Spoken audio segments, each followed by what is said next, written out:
Hello everyone, welcome back. आज के इस वीडियो में हम लोग बात करने वाले हैं वेक्टर्स की। बेसिकली हम पूरा जो वेक्टर वाला पार्ट है यहाँ पे रिवाइज करेंगे। हमने पिछले वीडियोस में बात किया है कि अगर हमें फिजिक्स पढ़ना है, समझना है, then in that case we need few things जो हमें पहले ही कवर करना है। सबसे पहला चीज जो हमने बात किया है वो है यूनिट्स एंड डायमेंशंस हमें क्लियर होने चाहिए। जो भी फिजिकल क्वांटिटीज होती है उनका यूनिट्स क्या होता है, बेसिक फंडामेंटल क्वांटिटीज है एंड देन डिराइव क्वांटिटीज है, तो डिराइव के लिए कैसे निकालते हैं एंड डायमेंशंस कैसे निकालते हैं। क्योंकि एवरी टाइम एक नया फिजिकल क्वांटिटी हमको एक नए चैप्टर में सिखाया जाएगा, तो हमको ये पर्टिकुलर चीजें आनी चाहिए। नेक्स्ट जो इंपॉर्टेंट चीज है वो मैथमेटिकल टूल्स है, और उसमें दो बहुत ही इंपॉर्टेंट चीज है, एक है वेक्टर और दूसरा है कैलकुलस। सो कैलकुलस हम दूसरे लेक्चर में कवर करेंगे। आज के इसमें हम बात करने वाले हैं वेक्टर्स के बारे में। So let us go ahead. जैसा हमने बात किया कि जितने भी फिजिकल क्वांटिटीज हम देखते हैं, पढ़ते हैं, वो मेजरली डिवाइडेड है दो पार्ट में, स्केलर क्वांटिटी और वेक्टर क्वांटिटी। स्केलर क्वांटिटी मतलब वो फिजिकल क्वांटिटीज हो गया जिसमें सिर्फ आप मैग्नीट्यूड और यूनिट बता दो, वो उसका कंप्लीट डिस्क्रिप्शन हो जाता है। For example mass of a body, तो आपने बता दिया कि मास 50 kg है, तो कंप्लीट इंफॉर्मेशन मिल गया है। मैग्नीट्यूड 50 और kg वो यूनिट का रेफरेंस हो गया। बट वेक्टर्स में हमको मैग्नीट्यूड से काम नहीं चल पाएगा, सिर्फ मैग्नीट्यूड के साथ साथ आपको रिक्वायरमेंट है डायरेक्शन भी बताने का। ठीक है, तो यहाँ पे डायरेक्शन एक एडिशनल इंफॉर्मेशन है जो रिक्वायर्ड है। वेक्टर्स में एग्जांपल क्या क्या है, तो वेक्टर्स में एग्जांपल है velocity, displacement, force, acceleration, torque. हम देखेंगे कि ये सारे जो वेक्टर्स है इनको कंप्लीट इंफॉर्मेशन के लिए हमको मैग्नीट्यूड तो बताना ही पड़ता है कि फोर्स कितना लगा है वो तो आप बताओगे ही, 10 न्यूटन 20 न्यूटन, लेकिन कौन से डायरेक्शन में लगा है तो वो भी बताना पड़ेगा। तभी हमें क्लियर होगा कि डिस्प्लेसमेंट या मूवमेंट जो हुआ है, जो इफेक्ट आया वो कैसा आया, right. There are some physical quantities जो at time scalar at time vectors होते हैं, उनमें अभी हम नहीं जाएंगे। फिलहाल के लिए हम बात करेंगे वेक्टर्स का। अब ये जो वेक्टर क्वांटिटीज है या फिर ये जो वेक्टर्स है उनमें कुछ कैटेगरीज है यहाँ पे। Before going to the types of vectors, पहला समझ लेते हैं कि किसी भी वेक्टर को हम कैसा डिनोट करते हैं। सो वेक्टर को हम डिनोट करने के लिए कोई भी एक कैपिटल लेटर ले सकते हैं, उसके ऊपर बार लगा सकते हैं या फिर ऐसा एरो बना सकते हैं। तो ये बताता है कि ये क्या है, वेक्टर ए है। ड्रॉ करते वक्त ये इस तरह से हो सकता है कि ये वेक्टर ए हो जाएगा, या फिर आप इसको नाम भी दे सकते हो पी क्यू। ओके, तो इस तरह से हम कोई वेक्टर ड्रॉ करते हैं। जितना ज्यादा मैग्नीट्यूड रहेगा उतना ज्यादा इसका लेंथ रहेगा, और जिस हिसाब से डायरेक्शन है वो डायरेक्शन में हम इसको ड्रॉ करेंगे। नेक्स्ट है मैग्नीट्यूड ऑफ वेक्टर क्या होता है या कैसे कैलकुलेट करते हैं। तो मैग्नीट्यूड ऑफ वेक्टर ए अगर आपको निकालना है तो उसे हम डिनोट करते हैं मॉड साइन से, या आप सिंपली इसको ए लिख दीजिए।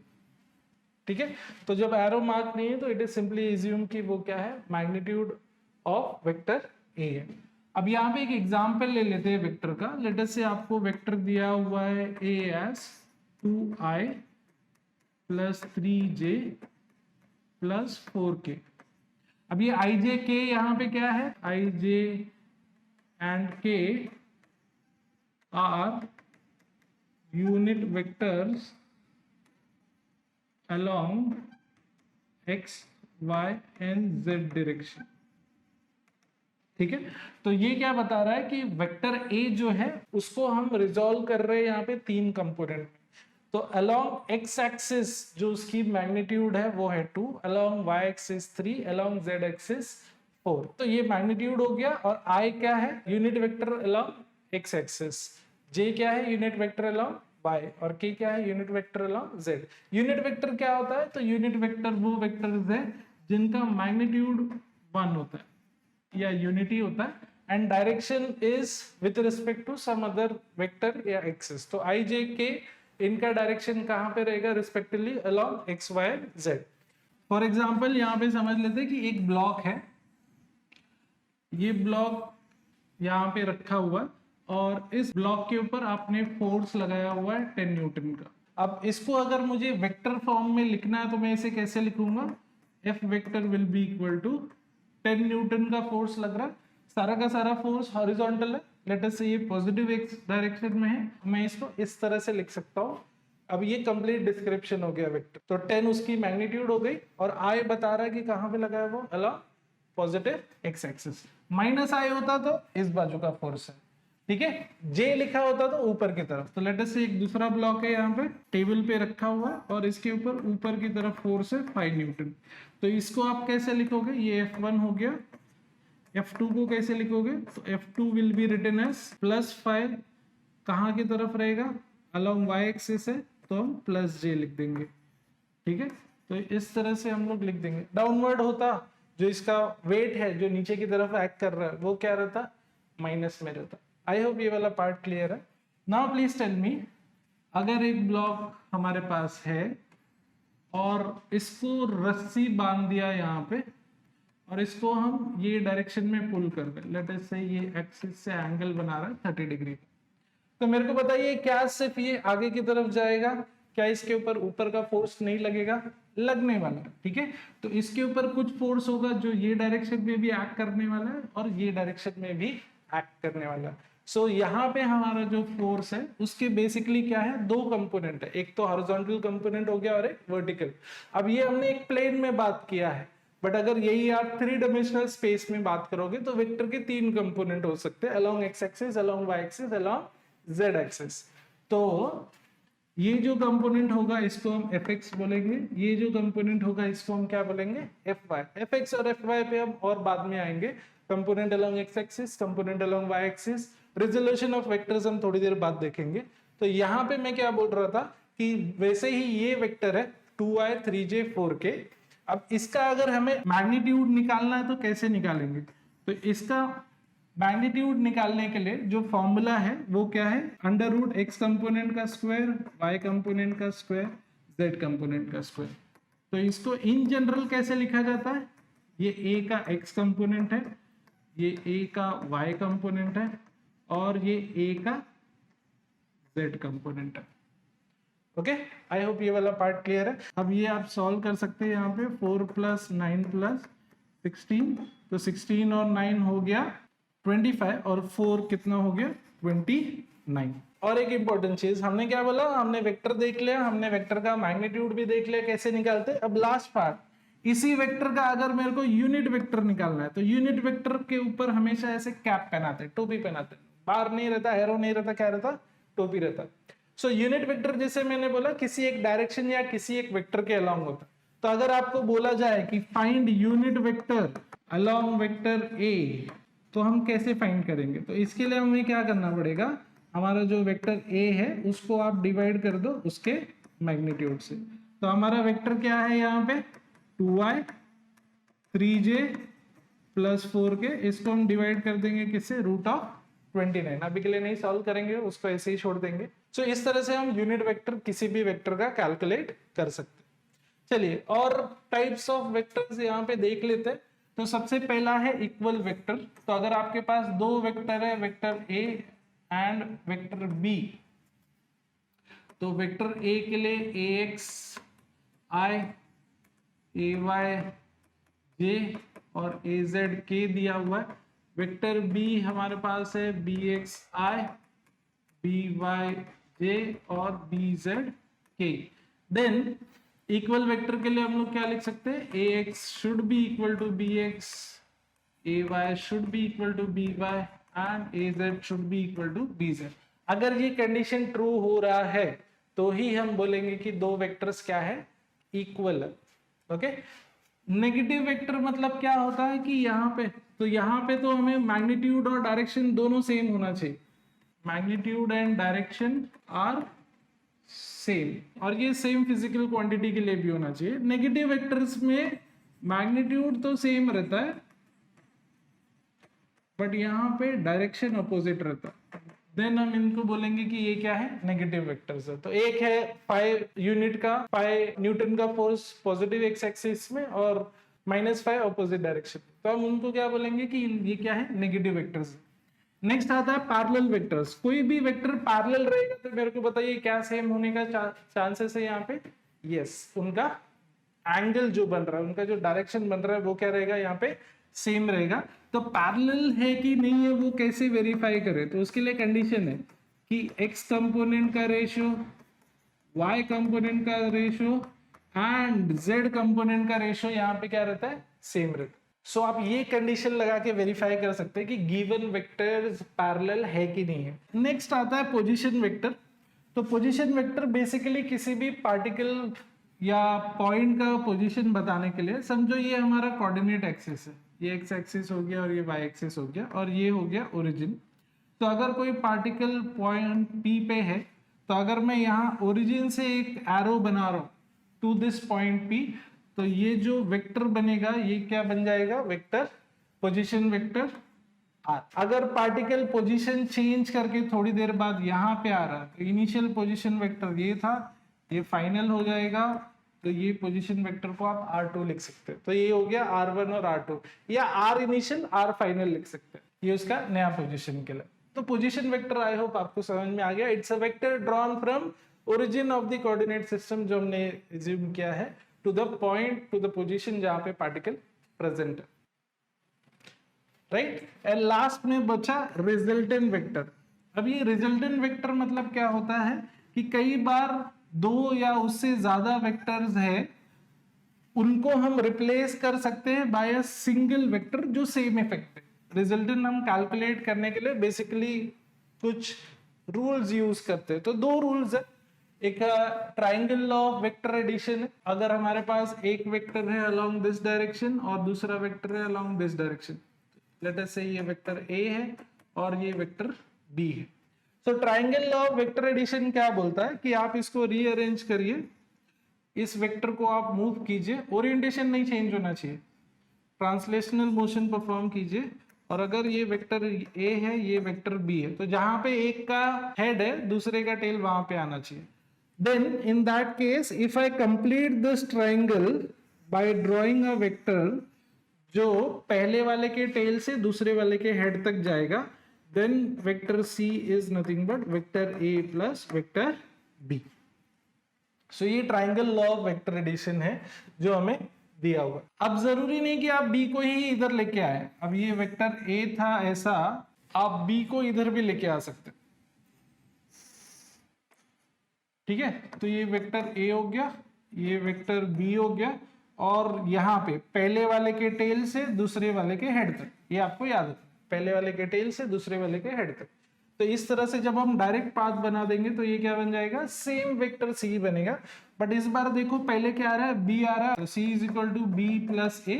यहां से हमको एक लॉ मिल गया या रूल मिल गया जिसको हम लोग कम्यूटेटिव रूल बोलते हैं कि A plus b is equal to b plus a होता है। बट अगर आप बोले कि मेरे को इसको इधर या इधर नहीं लेके जाना, मेरे को इनके टेल और टेल को एक पॉइंट पे लेके आना, तो यहाँ पे हमारे पास उसके लिए एक नया लॉ है। तो समझो ये हो गया हमारा वेक्टर A और ये हो गया वेक्टर B। आप इसका पैरेलल लाइन एग्जैक्ट इधर ड्रॉ कीजिए और इसका पैरेलल लाइन डायरेक्ट इधर ड्रॉ कीजिए, और ये सेम पॉइंट, कॉमन पॉइंट से डायगोनल बना दो। ये डायगोनल जो रहेगा वो क्या बन जाएगा? इनका रिजल्टेंट बन जाएगा। हमारे 11 के बुक में PQR है तो हम PQR से लिख देते ताकि फॉर्मूला रिलेट हो सके, but it is one and the same thing. तो R का फॉर्मूला यहाँ पे क्या बनता? तो R का फॉर्मूला बनता है p square plus q square plus 2pq cos theta. इन दोनों के बीच में जो एंगल है वो क्या है? थीटा। ऑल्सो अगर हमको फाइंड करना है कि ये एंगल अल्फा क्या है, तो alpha is tan inverse q sin theta divided by p plus q cos theta होता है। आप बोलेंगे कैसे इतना आसानी से लिख लिए, कैसे इतना जल्दी आ गया? तो इसका छोटा सा ही डेरिवेशन है, बहुत बड़ा डेरिवेशन नहीं है, ध्यान से समझिए। ये वेक्टर P है और ये वेक्टर Q है, तो अगर ये Q है तो ये वाला भी क्या रहेगा? Q ही रहेगा मैग्नीट्यूड में। मैं यहाँ पे ये लाइन वर्टिकली नीचे ड्रॉ कर लेता हूं और इसको एक्सटेंड कर लेता हूं। हम छोटा सा डेरिवेशन कर रहे हैं, ध्यान देना है। अगर ये एंगल थीटा है तो ये एंगल भी क्या है, थीटा। ये दोनों पैरेलल लाइन है, ये एंगल थीटा है तो ये भी क्या होगा, थीटा, है ना। तो थीटा के सामने वाला जो कंपोनेंट है वो हमेशा क्या होता है, क्यू साइन थीटा। थीटा के बाजू वाला जो कंपोनेंट है ये हमेशा क्या होता है, क्यू कॉस थीटा। आप साइन थीटा कॉस थीटा का फॉर्मूला लगा लीजिए ना। साइन थीटा क्या होगा मेरे को बताइए, अपोजिट अपॉन हाइपोटेनियस, है ना। तो अपोजिट साइड क्या हो जाएगा, hypotenuse into sine theta. Hypotenuse मतलब ये राइट एंगल ट्राइंगल में तो क्यू हो गया, तो ये हो जाएगा Q sine theta. Similarly cos theta क्या होता है भाई साहब, कॉस थीटा होता है एडजेसेंट अपॉन हाइपोटेनियस, जहां पे हाइपोटेनियस 1 सेकंड क्या है, क्यू। तो क्यू कॉस थीटा हो जाएगा ये एडजेसेंट वाला साइड। तो ये आप हमेशा याद रखिए, हम आगे भी देखेंगे कि जब भी आप राइट एंगल ट्राइंगल का बात करेंगे तो थीटा के बाजू वाला जो साइड है हमेशा कॉस होगा, कॉस कंपोनेंट होगा, और सामने वाला साइन कंपोनेंट होगा।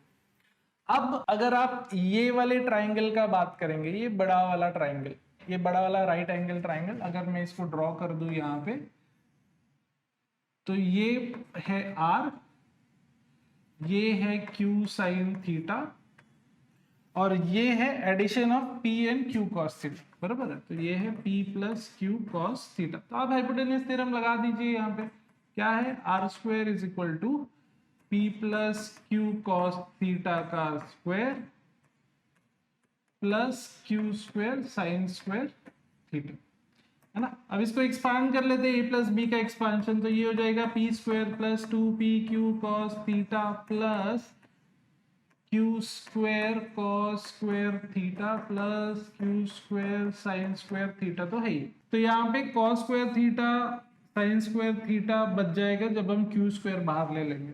वापस से बोल रहा हूँ कि ये दोनों टर्म में से हमने क्यू स्क्वायर बाहर ले लिया, तो क्या बचा, sign square theta plus cos square theta which is 1, है ना।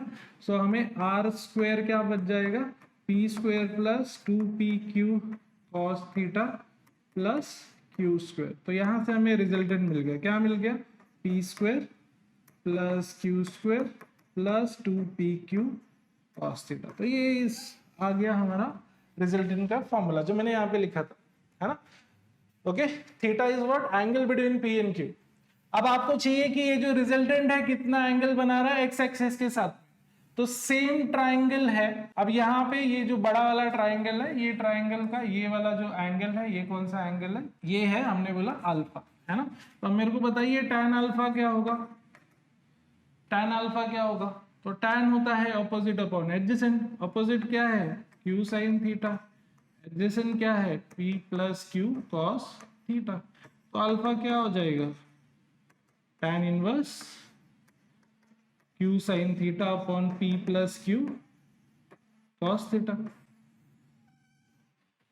राइट। सो आई होप आपका रिवाइज हो गया है अच्छे से और इसमें कुछ डाउट नहीं है। चलो, पैरेललोग्राम ऑफ वेक्टर एडिशन हमने देख लिया, नेक्स्ट बात कर लेते हैं। नेक्स्ट है यहाँ पे रिजोल्यूशन ऑफ वेक्टर्स। जैसे मैंने बोला था पहले भी कि अगर हमारे पास कोई एक वेक्टर है, वेक्टर आर, इसको आप दो कंपोनेंट में रिजॉल्व कर सकते हो। इंपॉर्टेंट क्या है कि लोग समझते हैं कि खाली ये along horizontal axis and along vertical axis होता है, बट ऐसा नहीं है। दोनों कंपोनेंट के बीच में एंगल 90 डिग्री होना चाहिए, ये इंपॉर्टेंट पार्ट है। आगे हम डिटेल में इसके बारे में समझेंगे। सो ये हॉरिजॉन्टल कंपोनेंट को हम आर एक्स लिख देते, vertical component along y axis को आर वाई लिख देते, और ये एंगल बना रहा है हॉरिजॉन्टल कंपोनेंट के साथ में थीटा। सो यहाँ पे जैसे हमने पिछले वाले में देखा था, थीटा के सामने वाला साइड मतलब यही वाला साइड हो गया आर वाई। तो आर वाई क्या बन जाता है, आर साइन थीटा, और आर एक्स क्या हो जाएगा, आर कॉस थीटा। तो यहाँ पे आर कैलकुलेट करने का फॉर्मूला हमारा बन जाता है आर एक्स का स्क्वायर आर वाई का स्क्वायर। बट अपने लास्ट स्लाइड में तो फॉर्मूला देखा था, root of p square plus q square plus 2p q cos theta, where theta is angle between p and q. तो यहाँ पे आप देखोगे ये दोनों कंपोनेंट के बीच में जो एंगल है वो कितना है, 90 डिग्री, एंड कॉस ऑफ 90 कितना होता है, 0 डिग्री। कॉस ऑफ 90 इज 0, तो वो वाला कंपोनेंट चला जाता। तो इवेंचुअली हमारे पास ये फॉर्मूला बचता है जब दो वेक्टर्स परपेंडिकुलर है और उनका रिजल्टेंट निकालना है तो। और यहीं पे जब आपको एंगल चाहिए तो थीटा क्या हो जाएगा, डायरेक्शन चाहिए तो थीटा क्या हो जाएगा, theta will be tan inverse of y component यानी r y upon x component r x. जैसे हमने पहले भी देखा था tan थीटा लोगे तो अपोजिट अपॉन एडजेसेंट आ जाएगा, अपोजिट में आर वाई है, एडजेसेंट में क्या है आर एक्स। तो इस तरह से आप एंगल निकाल सकते हो जब आपके पास दो कंपोनेंट है, लेकिन तीन कंपोनेंट है तो तीनों कंपोनेंट का अलग अलग एंगल बनता है यहाँ पे जो एक्स वाई जेड एक्सिस से रहेगा।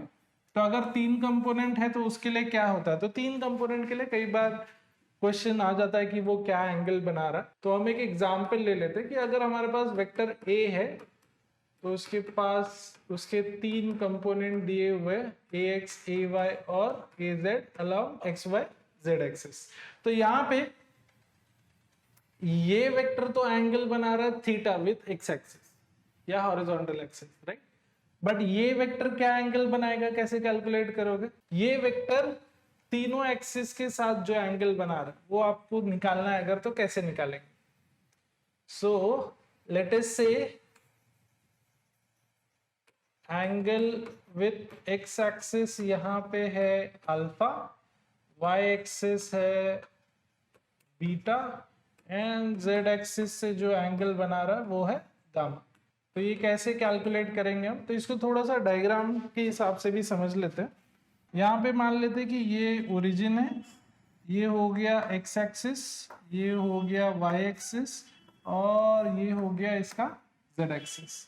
तो अगर मैं यहाँ पे कोई एक पॉइंट ले लूँ ए 3D स्पेस में और यहाँ पे बोलूँ ये पार्टिकल P है और ये वेक्टर बना दूँ, ठीक है। तो ये जो वेक्टर है ये क्या क्या एंगल बना रहा है, तो ये वेक्टर अगर आप देखोगे तो इसका अगर मैं प्रोजेक्शन ड्रॉ करूँ तो ये कुछ इस तरह से आएगा।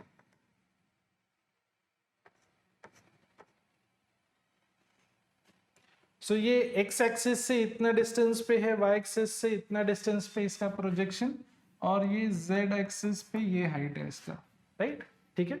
तो आई होप अभी आपको समझ में आ रहा है वो कैसा 3D स्पेस में इंक्लाइंड है। ये x एक्सिस के साथ में कुछ तो एंगल बनाता रहेगा, इसको हम अल्फा बोल देंगे। y एक्सिस के साथ में कुछ एंगल बना रहा रहेगा, इसको बीटा बोल देंगे। और z एक्सिस के साथ में कुछ एंगल बनाता रहेगा, इसको हम क्या बोल देंगे, गामा। लेट अस से ये वेक्टर a है तो इसका x कंपोनेंट हमें पता है क्या है, तो x कंपोनेंट है ax।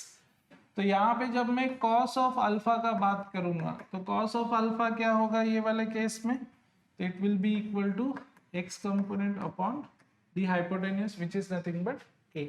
या आप इसको इस हिसाब से समझिए कि ax यहाँ पे क्या हो जाएगा, it will B a cos of alpha. ax component जो यहाँ पे बनेगा ये वाला, it will be nothing but a cos of alpha. Similarly यहाँ पे जो ए वाई कंपोनेंट रहेगा अलोंग वाई एक्सिस वो बनता है a cos of beta. Similarly z component के साथ में जो एंगल बना रहा है वो क्या हो जाएगा, a cos ऑफ गामा। तो जो लॉजिक हमने यहाँ पे यूज किया था हम वही कर रहे हैं कि थीटा के साथ वाला जो कंपोनेंट होता है वो हमेशा क्या होता है, कॉस कंपोनेंट। तो यहाँ पे अल्फा के साथ वाला जो कंपोनेंट होगा ये वाला, ये क्या होगा, तो ये टोटल वेक्टर का कॉस ऑफ एंगल, तो यहाँ पे एंगल तो है अल्फा, है ना। तो वैसे ही वाई एक्सिस पे ये वाला जो कंपोनेंट है ए वाई जो है वो क्या होगा, तो it will B A cos of beta. Similarly जो z कंपोनेंट है वो क्या होगा, ए कॉस ऑफ गामा। तो यहाँ पे अब आप अल्फा आराम से लिख सकते हो, अल्फा क्या होगा, cos inverse a x upon a. Beta क्या होगा, cos inverse a y upon a. And gamma क्या होगा, cos inverse a z upon a. So I hope ये आपको समझ में आ गया कि अगर तीन कंपोनेंट है वेक्टर के तो हमको इस तरह से एंगल्स मिल जाएंगे जो वो रिस्पेक्टिव एक्सिस से बना रहा। नेक्स्ट यहाँ पे देख लेते हैं addition and subtraction of vectors. तो अगर आपको दो वेक्टर दिया हुआ है, vector a and vector b, तो वेक्टर ए लेट अस से है 2i plus 3j plus 4k और वेक्टर बी दिया हुआ है i minus 2j minus 6k और बोला है कि ऐड करो। तो ऐड करेंगे तो क्या आएगा, vector a plus vector b, इसके लिए आप क्या करोगे? तो इसके लिए ध्यान से समझिए, इसके लिए हम इनके x कंपोनेंट को ऐड करेंगे। तो x कंपोनेंट यहाँ पे क्या है 2 और यहाँ पे क्या है 1, तो 2 + 1 i हो जाएगा। नेक्स्ट क्या है यहाँ पे 3 और यहाँ पे क्या है -2, तो ये j हो जाएगा। और लास्ट में ये 4 - 6 k हो जाएगा। तो ये कितना बचा 3i प्लस 3 - 2 1 है तो j और यहाँ पे -2k। अब इसी में इन लोग ने पूछ लिया कि इनके एडिशन का मैग्नीट्यूड निकालो। एडिशन का मैग्नीट्यूड मतलब ऐड करने के बाद जो वेक्टर मिला उसका मैग्नीट्यूड। तो ये हमें वेक्टर मिला है, मैग्नीट्यूड कैसे निकालते हैं? x कंपोनेंट का स्क्वायर प्लस y कंपोनेंट का स्क्वायर प्लस z कंपोनेंट का स्क्वायर। माइनस नहीं पुट करना है प्लीज, -2 का स्क्वायर में -2 का स्क्वायर 4 ही होने वाला, या माइनस स्क्वायर हो जाता तो खाली 2 का स्क्वायर लिखेंगे तो भी चलेगा, या -2 इस तरह से लिखिए। सो 3 का स्क्वायर होगा 9, 1 का स्क्वायर होगा 1 और ये 4, तो ये बन गया √40। यहीं पे अगर आपको बोला रहता a माइनस बी फाइंड कीजिए, तो vector a minus vector b क्या होगा आप बताइए। तो ये हम क्या करेंगे 2 - 1 i देन 3 - 2, तो ये -2 j और k के लिए 4 -6 k आ जाएगा। सो ये क्या हो जाएगा 2 - 1 1 i, 3 माइनस क्या हो जाएगा प्लस हो जाएगा, तो ये हो जाएगा 5 j और 4 माइनस मतलब यहाँ पे क्या हो जाएगा प्लस यानी 10 k। और इसका भी आपको बोला है कि सब्ट्रैक्ट करके उसका मैग्नीट्यूड बताइए। तो मैग्नीट्यूड के लिए हमको क्या करना है √1 का स्क्वायर 5 का स्क्वायर और 10 का स्क्वायर। तो ये हो जाएगा 1 + 25 + 100 which is √126। So I hope आपको समझ में आ गया कि वेक्टर्स ऐड और सब्ट्रैक्ट कैसे करते हैं। काफी आसान है, element by element, component by component add या सब्ट्रैक्ट कीजिए, कोई दिक्कत नहीं है। खाली इसमें एक चीज जो सबसे इंपॉर्टेंट है कि जब आप एडिशन या सब्ट्रैक्शन करते हैं तो वो सेम फिजिकल क्वांटिटी का होना चाहिए। यानी आप फोर्स और फोर्स ऐड कर सकते हो, आप फोर्स और एक्सेलरेशन नहीं ऐड कर सकते। आई होप आपको समझ में आ रहा है कि आप टॉर्क और फोर्स नहीं ऐड कर सकते, बट आप फोर्स और फोर्स ऐड कर सकते हो, मोमेंटम और मोमेंटम ऐड कर सकते हो, फोर्स और मोमेंटम ऐड नहीं कर सकते या सब्ट्रैक्ट नहीं कर सकते। सो ये काफी इंपॉर्टेंट पॉइंट है कि सेम फिजिकल क्वांटिटीज ही ऐड या सब्ट्रैक्ट की जा सकती है। क्या मल्टीप्लिकेशन डिवीजन में भी ये रूल है? नहीं, मल्टीप्लिकेशन डिवीजन में any vector any scalar can be multiplied with anything. जैसे हमारा एग्जाम्पल ही है कि वर्क डन क्या होता है फोर्स इनटू डिस्प्लेसमेंट। तो फोर्स और डिस्प्लेसमेंट दोनों क्या है अलग अलग वेक्टर्स है, अलग अलग फिजिकल क्वांटिटीज है, राइट। तो मल्टीप्लिकेशन में हमारे पास दो टाइप का मल्टीप्लिकेशन होता है, ध्यान से समझिए विथ एग्जांपल। एक होता है स्केलर मल्टीप्लिकेशन जिसको डॉट प्रोडक्ट भी बोलते हैं, और दूसरा होता है वेक्टर मल्टीप्लिकेशन जिसको क्रॉस प्रोडक्ट भी बोलते हैं। सो स्केलर प्रोडक्ट अगर आपको लिखना है तो vector a dot vector b करके लिखा जाता है, तो इसके लिए डॉट प्रोडक्ट भी बोला जाता है। इसका रिजल्टेंट स्केलर होता है।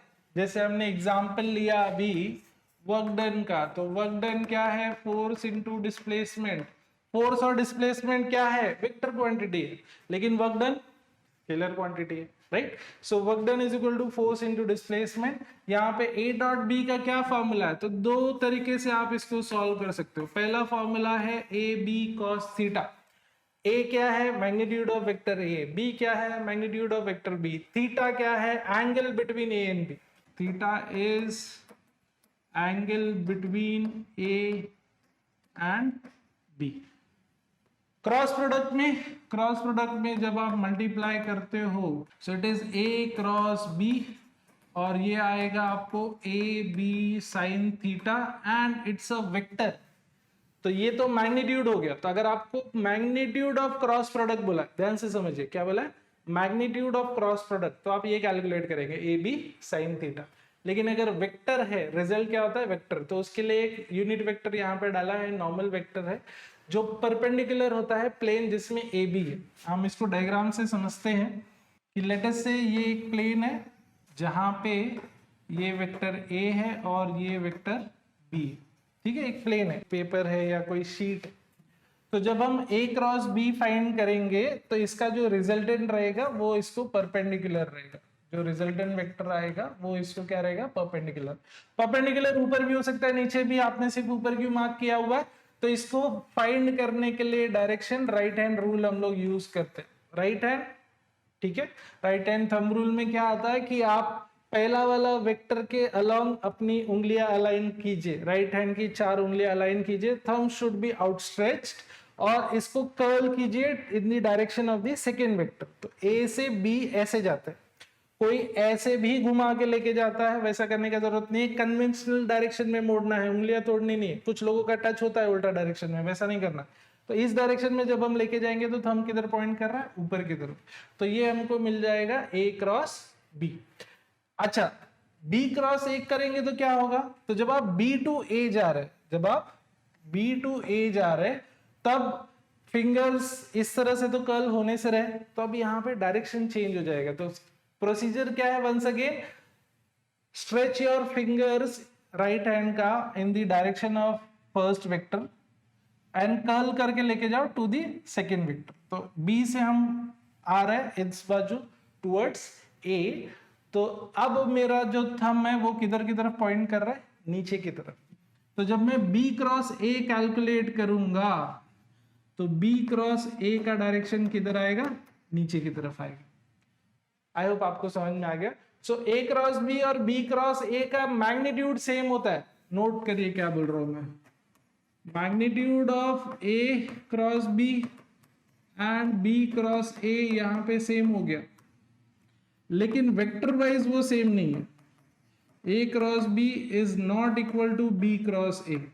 अगर इक्वल लिखना है तो यहाँ पे क्या पुट करना पड़ेगा, माइनस साइन डालना पड़ेगा। सो ये कम्यूटेटिव लॉ नहीं फॉलो करता, जैसे हमने वहां पे देखा था a plus b, triangle law में हमने देखा था कि a plus b is equal to b plus a चलता है, वैसे यहाँ पे भी चलेगा। आप ए डॉट बी ले लो कि बी डॉट ए ले लो, एक ही चीज आने वाला, क्या आने वाला, a b cos theta, dot product follows commutative law, इसमें कोई दिक्कत नहीं, बट ये फॉलो नहीं करता। तो जब आप ए टू बी जा रहे हैं या बी टू ए जा रहे हैं तो वहां पे डायरेक्शन क्या हो जा रहा है, यहाँ पे चेंज हो जा रहा है। आई होप यहाँ तक समझ में आ गया। सेकेंड मेथड क्या है कैलकुलेट करने का, अगर आपको एंगल दिया ही नहीं है तो आप कैसे कैलकुलेट करोगे। तो वंस अगेन हमारे पास वेक्टर ए किस तरह से रहता है, एक्स कंपोनेंट, वाई कंपोनेंट और जेड कंपोनेंट, और वैसे ही वेक्टर बी का भी रहेगा, एक्स कंपोनेंट, वाई कंपोनेंट और जेड कंपोनेंट, ठीक है। तो जब आपको ए डॉट बी बोला जाए तो यहां पे क्या करना है, एक्स कंपोनेंट के टर्म्स मल्टीप्लाई करने हैं, यानी क्या आएगा, A X into B X, ठीक है, plus A Y into B Y plus A Z into B Z. तो ये इसका फॉर्मूला हो गया। कैसे आया ये, तो आप ये दोनों को मल्टीप्लाई कीजिए, दिस विद दिस पूरा ब्रैकेट, तो ए एक्स इससे मल्टीप्लाई होगा, इससे मल्टीप्लाई होगा, इससे मल्टीप्लाई होगा, फिर ये ए वाई इससे इससे इससे, ए जेड इससे इससे इससे मल्टीप्लाई होगा। ये डेरिवेशन आपके बुक में ऑलरेडी दिया है। जब आई इंटू आई होता है तो वो 1 हो जाएगा, क्योंकि ये आई डॉट आई कर रहे हैं हम। आई क्या है, एक वेक्टर है, यूनिट वेक्टर है जिसका मैग्नीट्यूड क्या है, 1।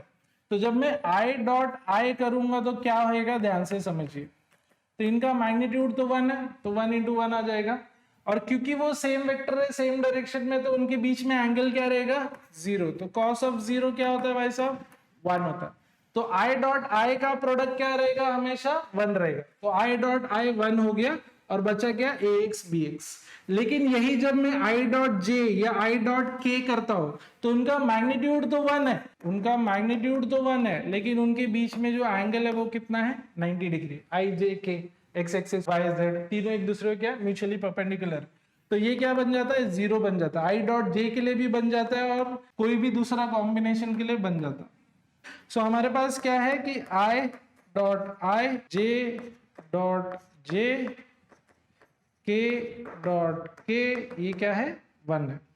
और बाकी सारा जो कॉम्बिनेशन है cross combination I dot J dot के, आई डॉट के या आगे पीछे भी है तो ये सब क्या बनता है, जीरो बनता है। मतलब के डॉट आई भी जीरो है, जे डॉट आई भी जीरो है, के डॉट जे भी क्या है, जीरो है। सिमिलरली सेम लॉजिक आप यहां पे लगाएंगे तो सिंप्लीफाई करके आपको ए क्रॉस बी एक फॉर्मूला में आ जाएगा, बट वो फॉर्मूला याद रखना थोड़ा सा डिफिकल्ट है। तो उसको कन्वर्ट किया हुआ है डिटरमिनेंट फॉर्म में, तो डिटरमिनेंट सॉल्व करने आपको आना चाहिए। हम एक एग्जांपल से ट्राई करेंगे कि आप इसको कैसे सॉल्व कर सकते हैं। सो यहाँ पे समझिए कि डिटरमिनेंट में लिखना क्या है, तो डिटरमिनेंट में आएगा पहला रो में आई जे और के, सेकेंड रो में क्या लिखे, तो जो पहला वेक्टर है उसके कोएफिशिएंट, पहला वेक्टर है ए, उसके कोएफिशिएंट है ए एक्स, ए वाई और ए जेड, दूसरा बी एक्स, बी वाई और बी जेड। तो इसको अगर आपको सॉल्व करने आता है तो आप इसको आराम से कर सकते हैं। मैट्रिसेस डिटरमिनेंट्स अगर आपने पढ़ा तो आप कर सकते हैं, नहीं तो अभी हम एक एग्जांपल ले लेते हैं। सो ये फॉर्मूला है, आई होप आपको समझ में आ गया इसको कैसा सॉल्व करते हैं। हम लोग एक न्यूमेरिकल कर लेते हैं इसके ऊपर ताकि हमें ये अच्छे से समझ में आ जाए। सो लेट अस से हमको वेक्टर ए दिया हुआ है as 3i minus 2j plus 6k and vector b है minus i plus 4j plus 3k।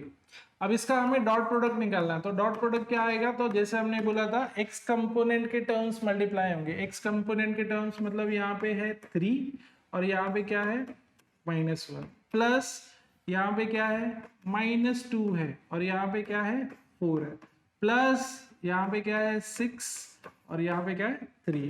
तो 3 into -1 is -3, 4 -2 is -8 और ये कितना हो गया 18।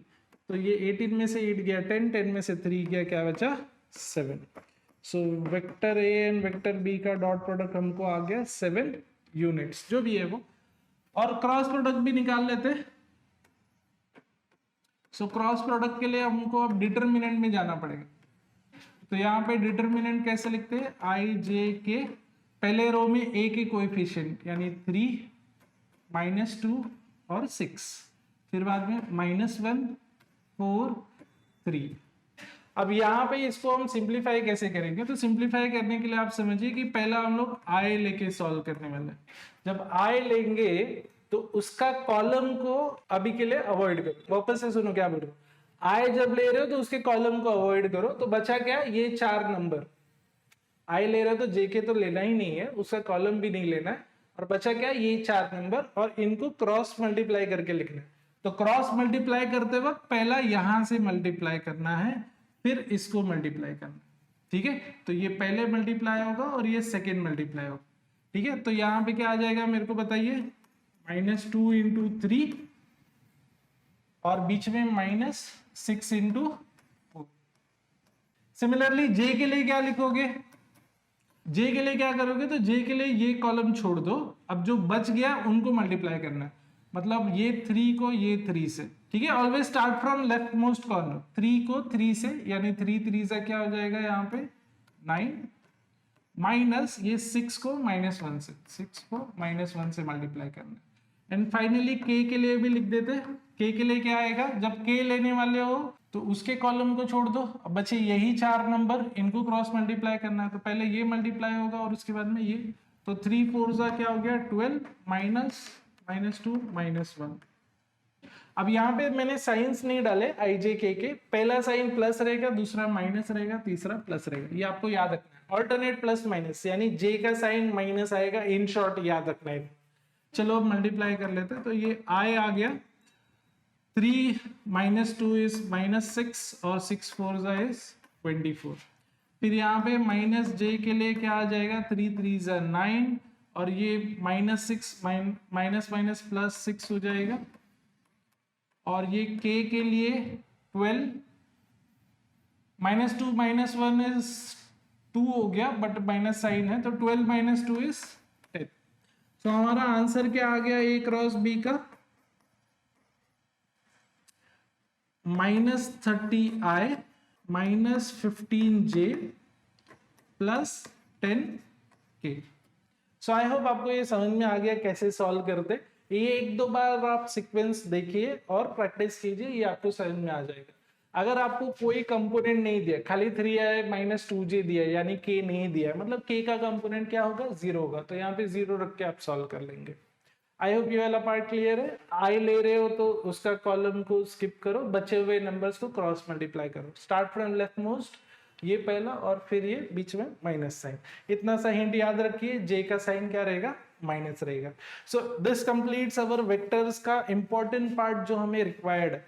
नेक्स्ट आगे के लेक्चर्स में we will talk about calculus also. Still if you have any query जो आपको कुछ नहीं समझ में आया तो let us know in the comments, we'll try to explain it, and that's it for today. Thank you very much.